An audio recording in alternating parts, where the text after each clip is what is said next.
Hoje nós nos voltamos para Amós capítulo 7. Nós vamos ver o texto do versículo 1 até o versículo 3 do capítulo 8. Amós 7:1 ao 8:3. Diz assim a palavra de Deus: E tu me fez ver o Senhor Deus. Eis que ele formava gafanhotos ao surgir o rebento da erva serôdia, e era a erva serôdia depois de findas as ceifas do rei.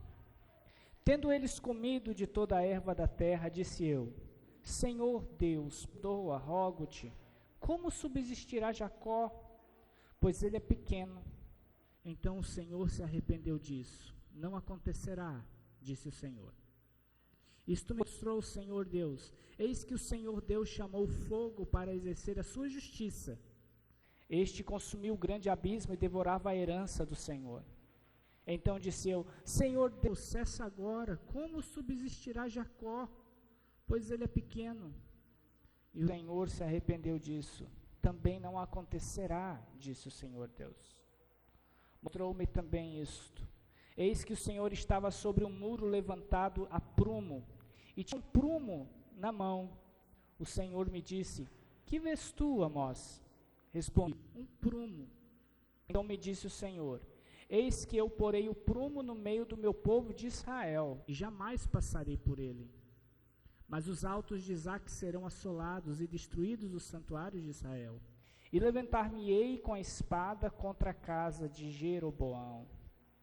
Então Amazias, o sacerdote de Betel, mandou dizer a Jeroboão, rei de Israel: Amós, tens conspirado contra ti no meio da casa de Israel.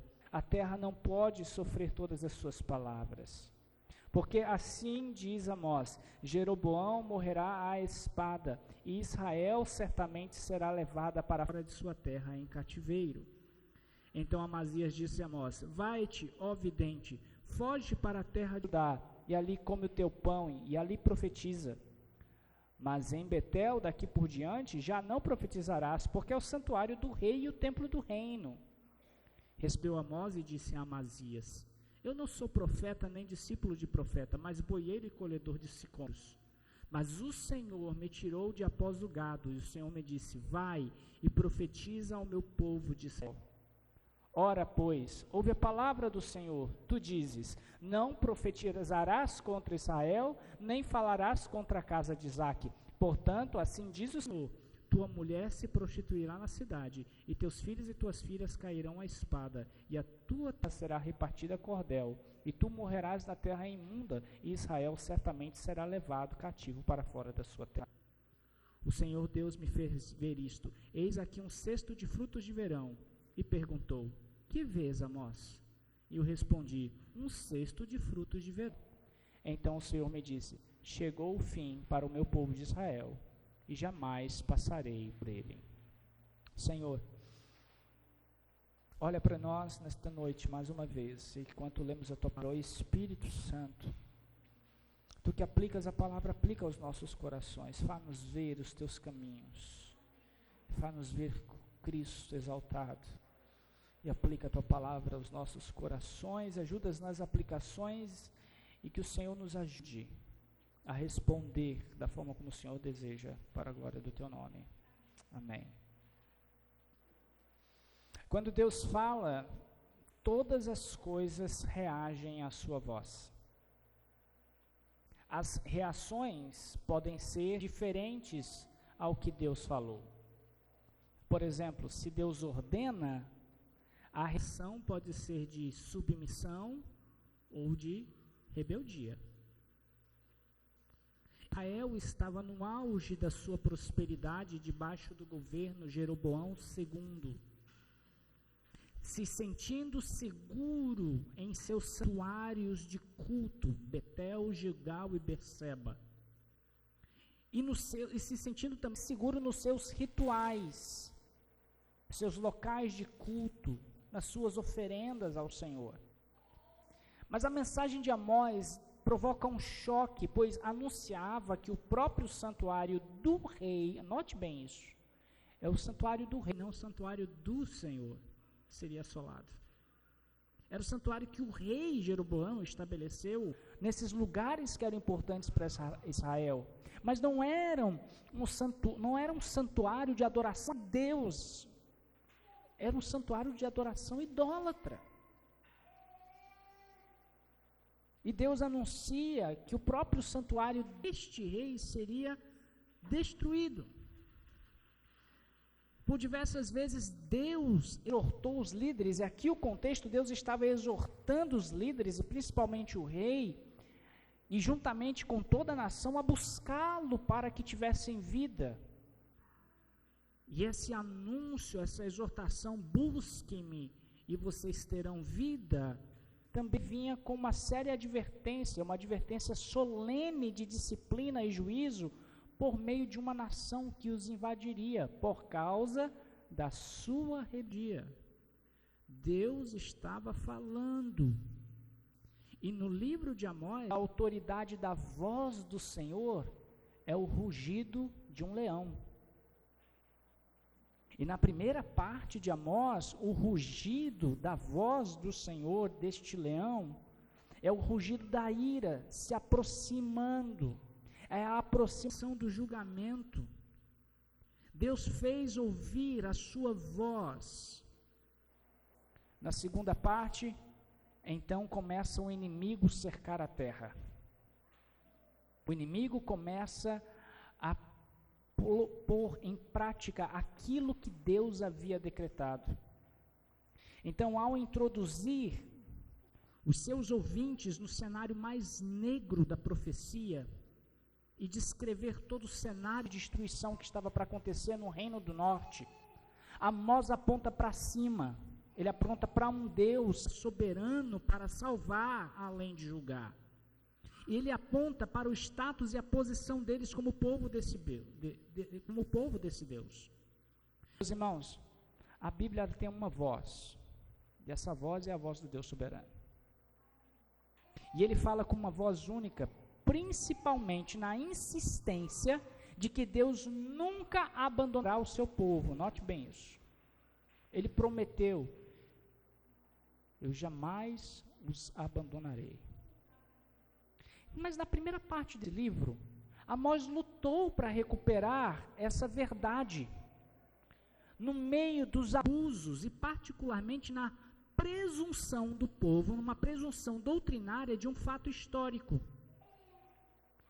que para eles fazia uma diferença eterna entre um povo e todos os povos da terra, de modo que, só porque pelo fato de terem sido o povo escolhido e retirado do Egito, eles tinham a presunção de que podiam viver de qualquer jeito.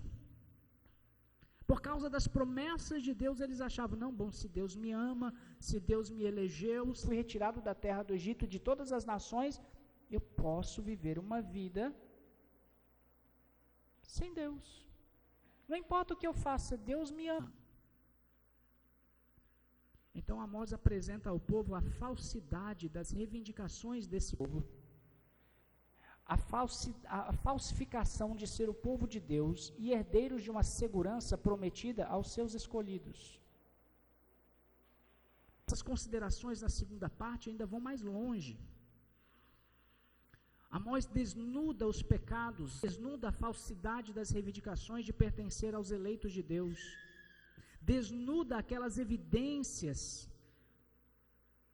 cuja uma base verdadeira de reivindicações poderia ser feita. Agora é diferente, o assunto agora se torna decisivo.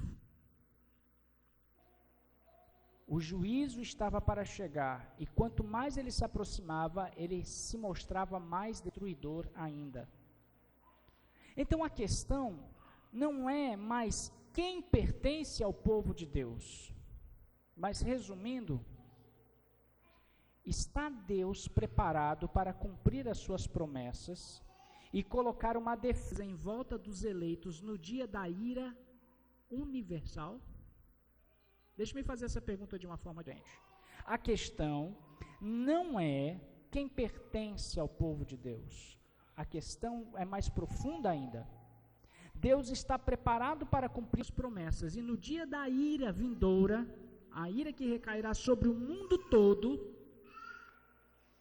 ele vai proteger os seus eleitos? Ele vai guardar os seus eleitos? É neste cenário, inclusive, que o profeta Amós antevê as ações do juízo de Deus por meio da destruição da lavoura. E aqui nós vemos a destruição da lavoura por defeitos, gafanhotos e o fogo. E ao ver a destruição por meio dos gafanhotos e do fogo, Amós intercede a Deus, pedindo misericórdia. Caso contrário, o povo de Israel não resistiria. Neste cenário, a ideia do texto é: o Senhor atende à intercessão, preservando o seu povo, mas aplica a justiça com os que abandonam a retidão. Observe isso. O Senhor atende à intercessão, preservando o seu povo, mas aplica a justiça com os que abandonam a retidão. Veja o primeiro aspecto nesse bloco aí do verso 1 a 9. Nós vemos aqui o limite da misericórdia de Deus, o esgotamento da misericórdia de Deus. Deus revela visões onde Amós intercede para que o castigo seja suspenso temporariamente, mas o prumo da justiça estabelece o limite final da paciência divina. Observe comigo, observe aí. Veja o verso 1. O que é que o Senhor Deus fez Amós ver nos dias dele? Isto fez ver o Senhor Deus: eis que ele formava gafanhotos ao surgir o rebento da erva serôdia, e era a erva serôdia depois de findas as ceifas do rei. Tendo eles comido de toda a erva da terra, disse eu: Senhor Deus, perdoa, rogo-te, como subsistirá Jacó? Pois ele é pequeno. Então o Senhor se arrependeu disso. Não acontecerá, disse o Senhor. Isso me mostrou o Senhor Deus. Eis que o Senhor Deus chamou o fogo para executar ou exercer a justiça. Este consumiu o grande abismo e devorava a herança do Senhor. Então disse eu a Amós: Senhor Deus, cessa agora, como subsistirá Jacó, pois ele é pequeno.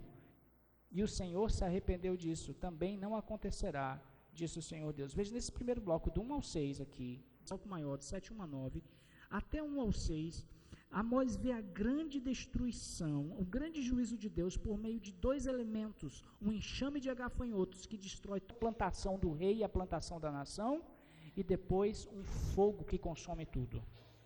E Amós intercede a Deus dizendo: Senhor, tem misericórdia, perdoa o povo, porque Jacó é pequeno, ele não vai conseguir suportar, ele não vai resistir a isso. E Deus diz: eu não vou fazer isso. Veja Amós intercedendo. Só que tem um limite à paciência de Deus.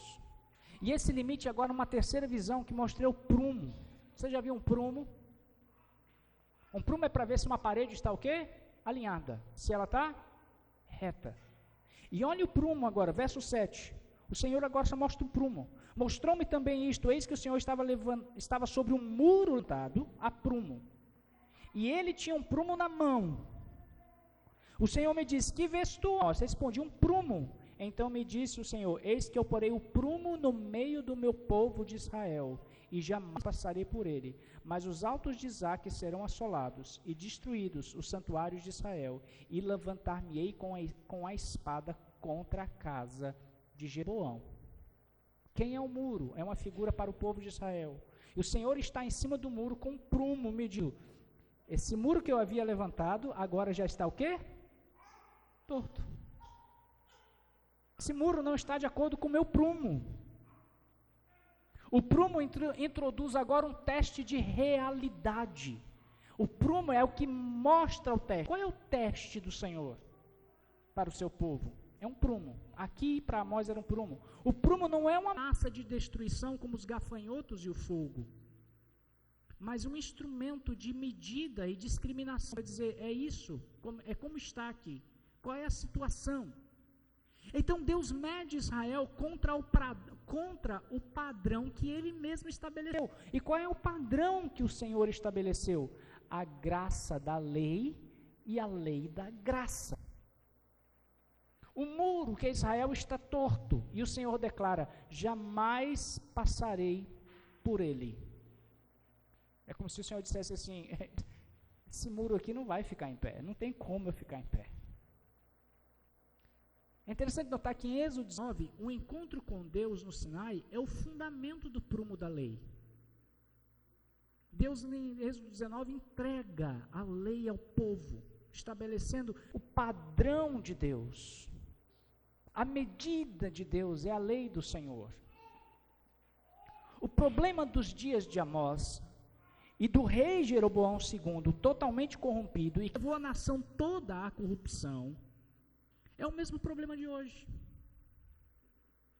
A tendência humana em tratar a paciência de Deus como permissividade. O coração aprendeu a confiar em um estoque infinito de misericórdia para evitar o arrependimento real. Você já viu essa história assim? Quando você fala para Jesus de alguém, a pessoa fala assim: um dia, se Deus quiser, eu me converto. Você já ouviu isso? Ela se esquece que a paciência de Deus tem o quê? Um limite. A paciência de Deus tem um limite. Veja que nos dias de Amós, Deus estabeleceu um prumo, e Ele está dizendo: eu estabeleci meu prumo, e meu limite acabou. As pessoas é como se apoiassem no fato de Deus misericordioso. É verdade, Deus é misericordioso. Isso é fato, é verdade.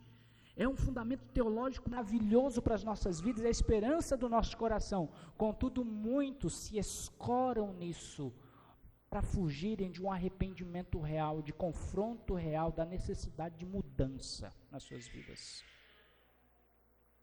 Nós acreditamos, a semelhança dos dias de Amós, nos dias de hoje, nós acreditamos que o nosso status de povo de Deus nos torna imunes ao juízo moral. Isso revela muito, meus irmãos, onde está a nossa confiança. Em Israel, naqueles dias, confiava na eleição que Deus tinha feito. Deus escolheu a nação de Israel dentre todas as nações do mundo. E eles confiavam demais nisso. Mas o prumo de Deus revela que a fé sem obediência é um muro torto, prestes a cair. Mas qual é a solução para esse muro torto que está prestes a cair? Veja, enquanto o povo de Deus no Antigo Testamento aqui falhou no prumo da lei, em seguir as medidas da lei, daquilo que a lei estabelecia, do que Deus estabeleceu como medida, como regra, daquilo que está certo e não está torto, Jesus é o único que cumpriu perfeitamente a retidão de Deus. Qual é o padrão da retidão? Qual é o padrão de um muro certo? É Jesus Cristo. Amós intercedeu e Deus parou o fogo. Observe isso. Amós intercedeu, Deus parou os gafanhotos. Amós intercedeu, Deus parou o fogo. Cristo intercede por nós e apagou o juízo do fogo eterno. Percebe a figura de Cristo aqui agora? Nós temos um intercessor. Ele é um intercessor superior a Amós. E ele intercede por nós até hoje. Ele intercedeu por nós na cruz. Ele não apenas pediu cessa, mas ele tomou sobre si o peso do juízo para o povo de José, ou seja, a nação de Israel, para que o povo de Deus pudesse ser salvo. E ele disse depois: está consumado, está feito, tudo está pago. Em Hebreus 7:25 nós vemos essa verdade. Cristo pode salvar totalmente os que por ele se achegam a Deus, pois ele vive para interceder sempre por eles. Cristo intercede por aqueles que confiam em Jesus. Note bem, Cristo intercede por aqueles que confiam em Jesus, não é em rituais religiosos, não é em lugares de culto, é no Cristo de Deus, o intercessor, o povo de Deus. Percebe, irmãos? Essa é a nossa esperança. Como é que o povo de Israel naquele dia, Deus estabeleceu um juízo sobre um povo que não se arrependeu. Um povo que estava totalmente torto e não queria mudar, e Deus diz, minha paciência chegou ao limite. Agora, qual é a resposta para nós hoje? Como nós vemos isso hoje? Deus estabeleceu um prumo da sua lei, que é Cristo. É que nós somos livres do juízo de Deus. Como é que nós experimentamos agora a paciência de Deus e não o fim da sua paciência? Olhe para Cristo. Talvez você esteja hoje aqui lidando com pecados na sua vida e que você está achando que por Deus ser misericordioso, você pode ter mais tempo para se arrepender enquanto você não luta e não lida esses pecados na unha. Lembre-se disso, Deus tem paciência, mas a paciência dele tem limite. Você vai esperar que a paciência dele chegue para você, para lhe disciplinar e lhe corrigir como juízo, ou você vai se voltar para Jesus hoje e vai dizer, tenha misericórdia de mim, me perdoe.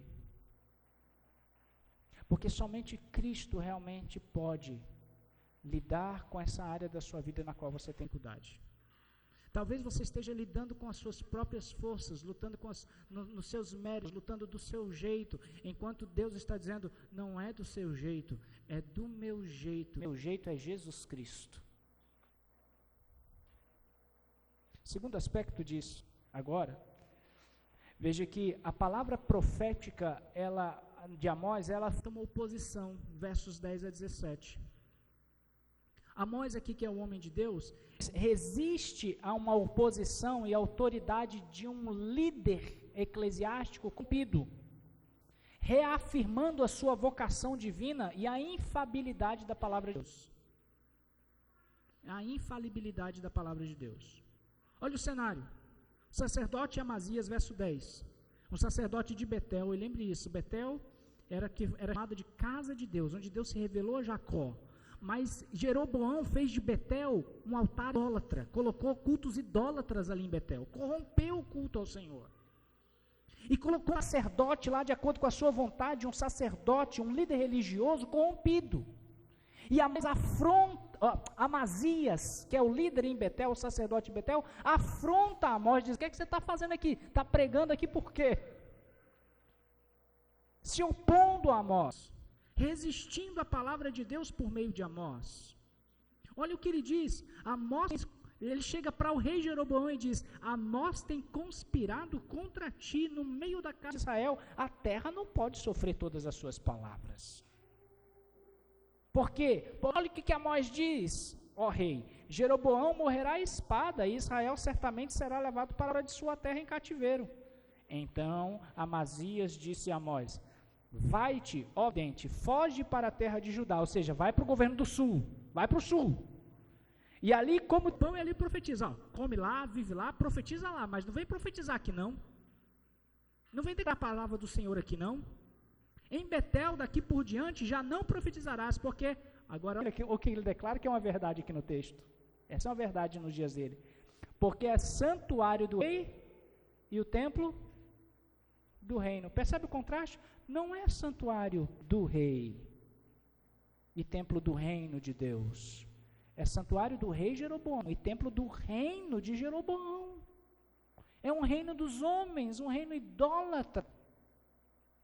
E Amazias está querendo proteger isso, ele está se opondo a Amós, dizendo, profetiza lá em Judá, aqui não vem profetizar não.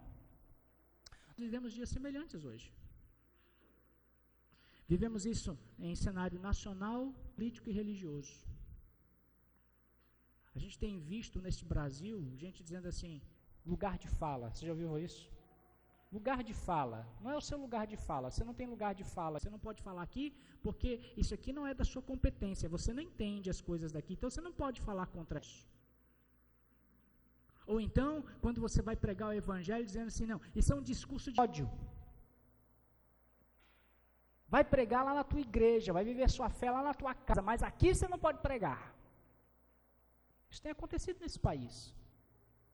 Não me admire se não demorar muito tempo para começar a acontecer aqui, nessa cidade. Se nós permanecemos fiéis ao Senhor. Amós está enfrentando esse tipo de oposição, gente dizendo para ele assim, não prega aqui não, eu não quero ter as tuas palavras não, porque está afrontando o pecado dele. Amazias tenta calar Amós. Agora, como é que Amós responde? Olha lá, a partir do verso 14. Amós responde com uma vocação divina. Ele diz, eu não sou profeta e nem discípulo. Eu sou apenas um pastor de gado, eu sou um boiadeiro. E o Senhor me disse, e me chamou e disse, vai, profetiza ao meu povo. Profetiza a Israel. Agora, ouve você, Amazias, a palavra do Senhor. E você diz para mim, não profetizarás contra Israel, nem falará contra a casa de Isaque. Mas olha o que o Senhor te diz, Amazias. Olha a sentença do Senhor para Amazias. Tua mulher se prostituirá na cidade, teus filhos e tuas filhas cairão à espada, vão morrer. E a tua terra será repartida a cordel, e tu morrerás na terra imunda, e Israel certamente será levada cativo para fora da sua terra. Deus está dizendo, eu não tenho compromisso com gente ímpia. E com ímpios que não se arrependem, eu trago juízo, eu trago destruição. Olha a destruição para cá de Amazias. Ele não serve ao Deus de Israel, ele serve aos seus próprios interesses, ao Deus que o rei estabeleceu lá para ele cultuar. Nós vemos aqui há um conflito, meus irmãos, entre a verdade revelada e a instituição religiosa. Quando a mensagem de Deus incomoda, a reação do coração do ser humano é tentar silenciar o mensageiro. Quando Deus nos incomoda, como é que nós respondemos? Essa é uma pergunta muito perspicaz para nós e para a gente sondar o nosso coração nessa noite. Quando Deus aponta o nosso pecado e diz, você está errado nisso, a gente tenta tapar os ouvidos e dizer, eu não quero ouvir isso não. Ou fala contra quem está apontando, mas você também. Ou a gente reconhece que a gente errou, a gente peca, e a gente volta atrás, pede perdão, tenta reconciliação, tenta mudança. E fala que o Senhor me perdoe, eu preciso de mudanças. Eu preciso me arrepender. Me ajuda. O prumo de Amazias era outro. Ele tinha um prumo pessoal. E o prumo dele é de rejeitar a palavra de Deus. Ele falha no teste do prumo da lei de Deus e da graça de Deus. Veja, Jesus enfrentou o mesmo tipo de oposição nos dias em que ele ministrava na terra. Ele enfrentou líderes religiosos corrompidos. Ele enfrentou gente que queria estabelecer o seu próprio reino no lugar do reino de Deus. Ele enfrentou gente que queria estabelecer o seu próprio nome no lugar do nome de Deus. Ele enfrentou gente que adicionava leis à lei de Deus. Jesus enfrentou homens que tentaram silenciá-lo.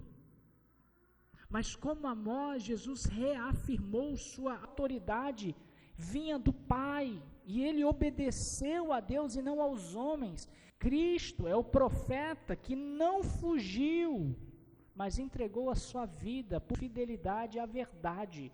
Porque, irmãos, como os apóstolos disseram mais tarde, e isso importa para nós hoje, importa mais obedecer a Deus do que aos homens. Não importa se tentam nos silenciar, não importa se tentam nos calar, se tentam nos cancelar, se tentam colocar processos, a verdade de Deus precisa ser levantada e estabelecida e mostrada a qualquer custo, ainda que soframos por isso.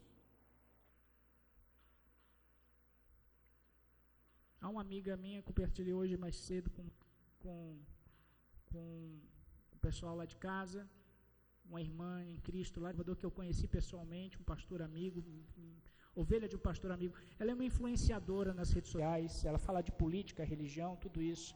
Ela tem um debate diariamente, ou semanalmente, eu sei que regularmente ela está sempre falando sobre os aspectos principais do cenário político e religioso deste país, de tantas coisas que nós vemos por aí. E ela foi processada por um deputado, simplesmente por falar a realidade da vida deste deputado. Simplesmente por falar a realidade. Qual seja, a deputada não é deputada, é deputado.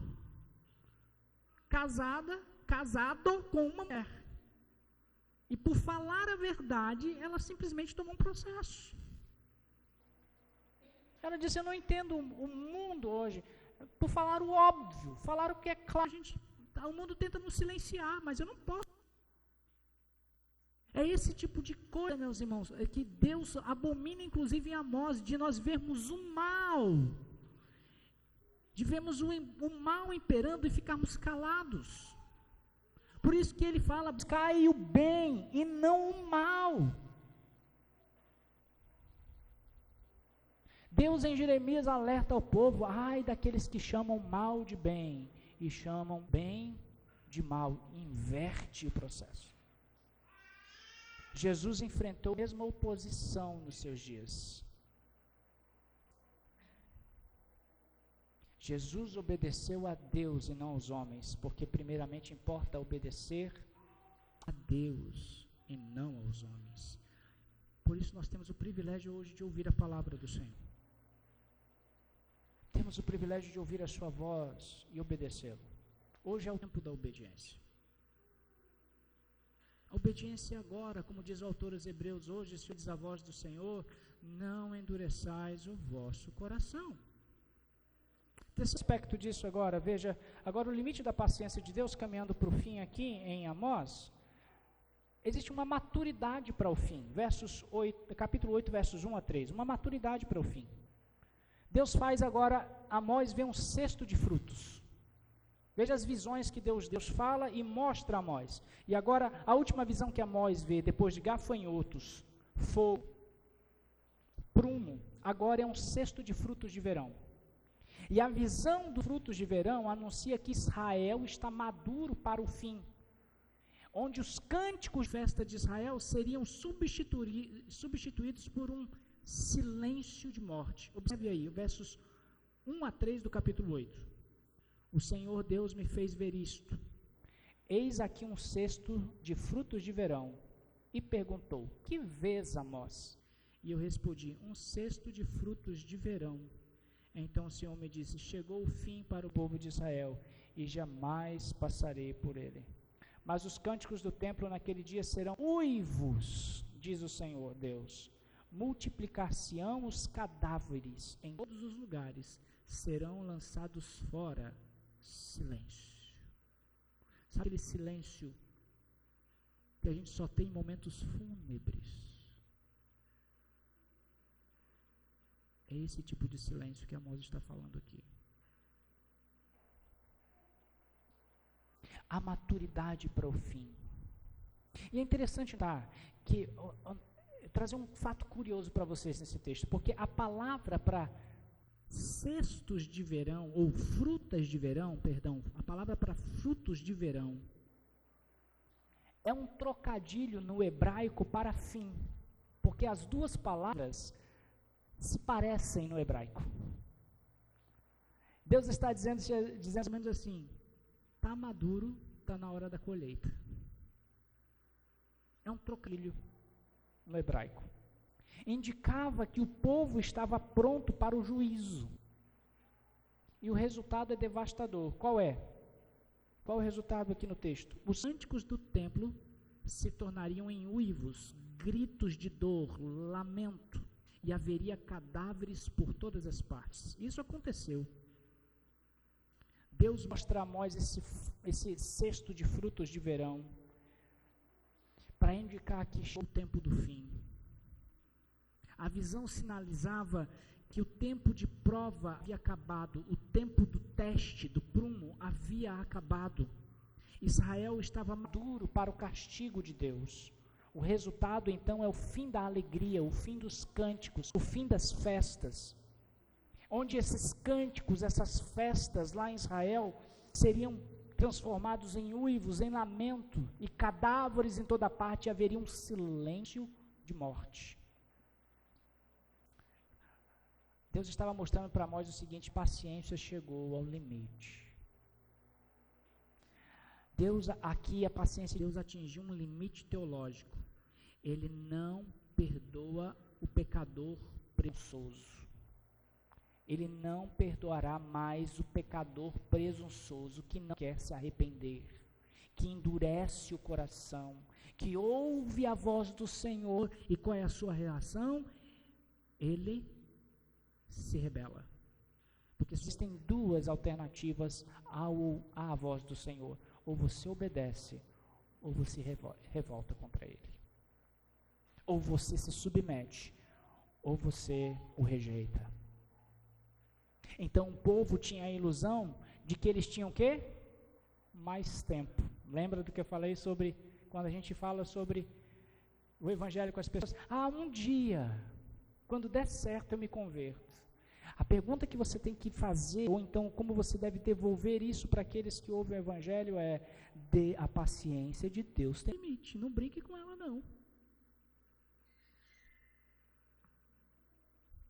Não brinque com ela. Não se escore no fato de que Deus é misericordioso,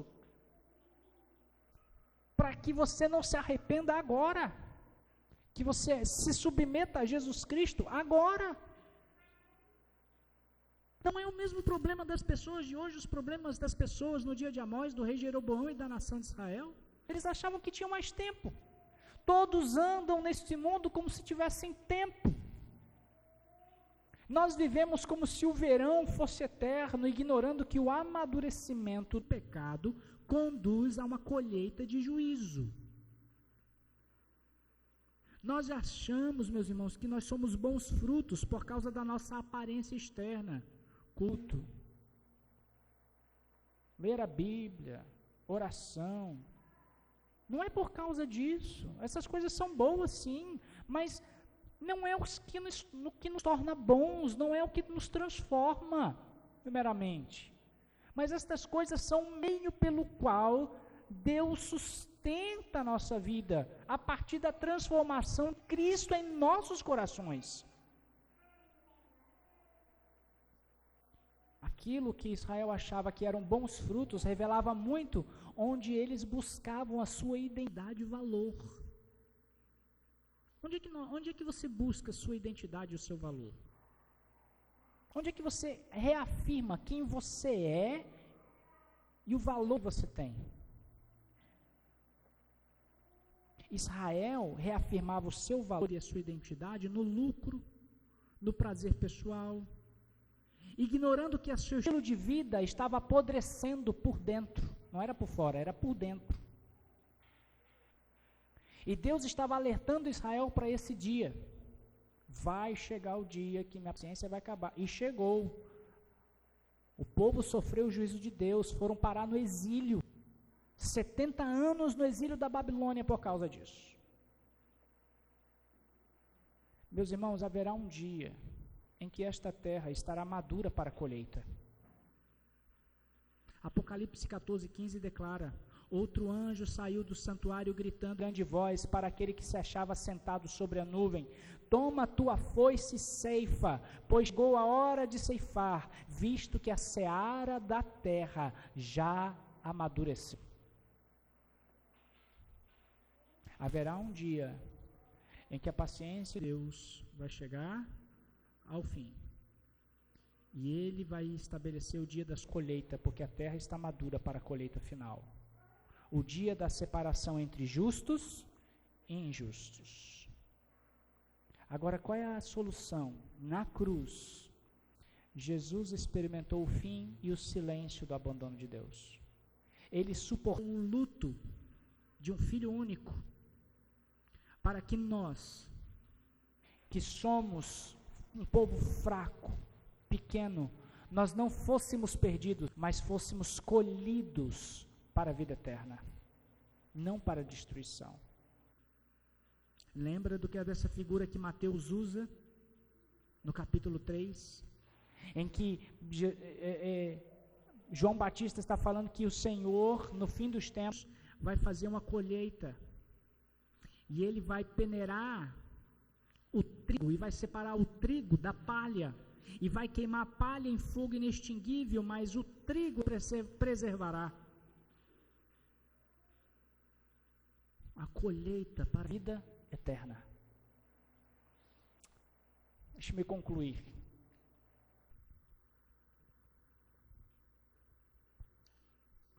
Qual é a resposta que Deus desejava das pessoas, do rei Jeroboão daqueles dias e do povo de Israel, nos dias de Amós? O que Deus queria falar com o povo e como é que o povo devia responder a Deus através de Amós? Deus desejava que o povo daqueles dias reconhecessem primeiro que a intercessão não é um salvo-conduto para o pecado contínuo. A intercessão não é um salvo-conduto para o pecado contínuo. Amós intercedeu por Israel e Deus cessou, mas o povo não mudou, continuou. Deus esperava que Israel abandonasse a sua religiosidade exterior e se voltasse com retidão ética para que o prumo fosse aplicado. Para que o prumo de Deus fosse colocado e dissesse, agora o povo está certo. Deus esperava que o povo entendesse que intercessão não é um salvo-conduto para ficar errando.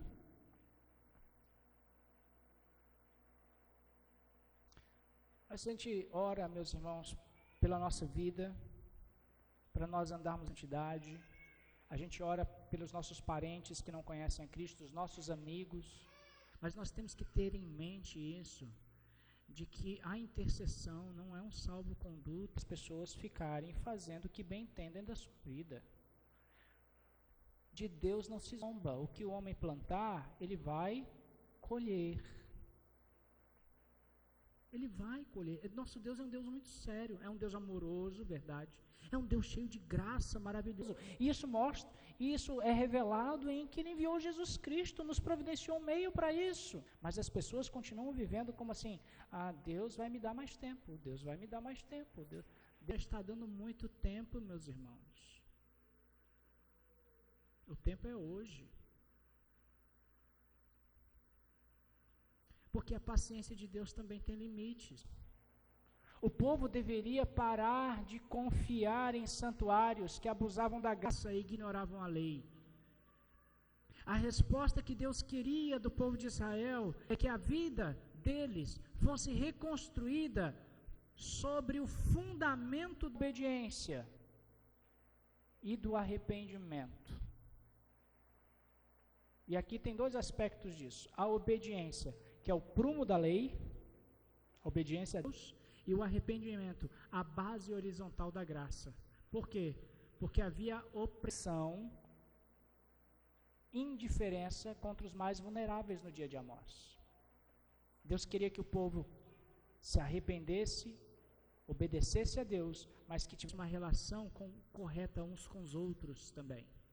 O dispensar da graça com os outros. A aplicação da graça uns com os outros. E é justamente isso que o Evangelho nos apresenta.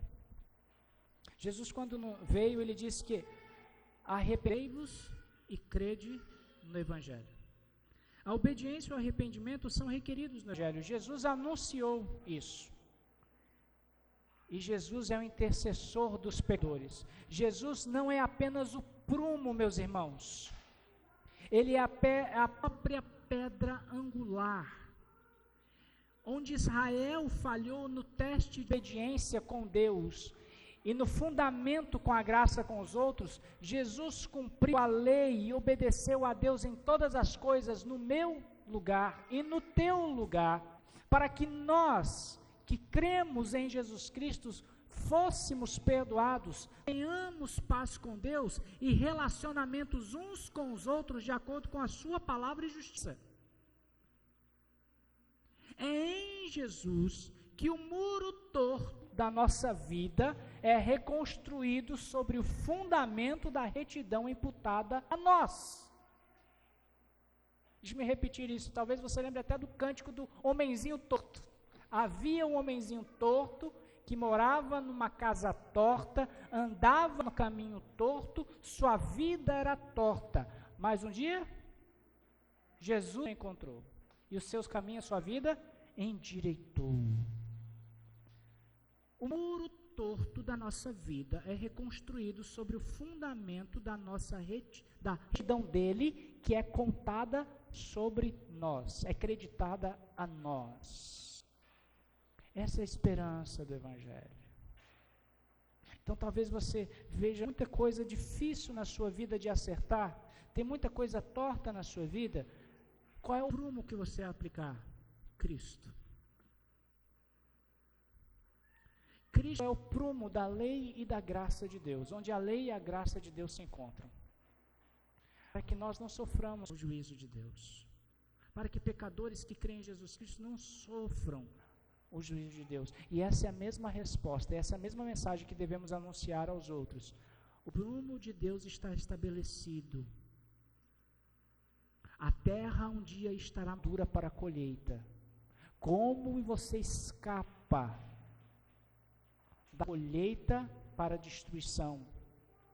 Olhe para Jesus Cristo. Se submeta à voz de Deus por meio de Jesus Cristo. Para o bem da vida e para a glória de Deus. Oremos. Pai bendito, soberano Senhor, a Ti seja o louvor e a glória eternamente. Que essa mensagem a cada dia...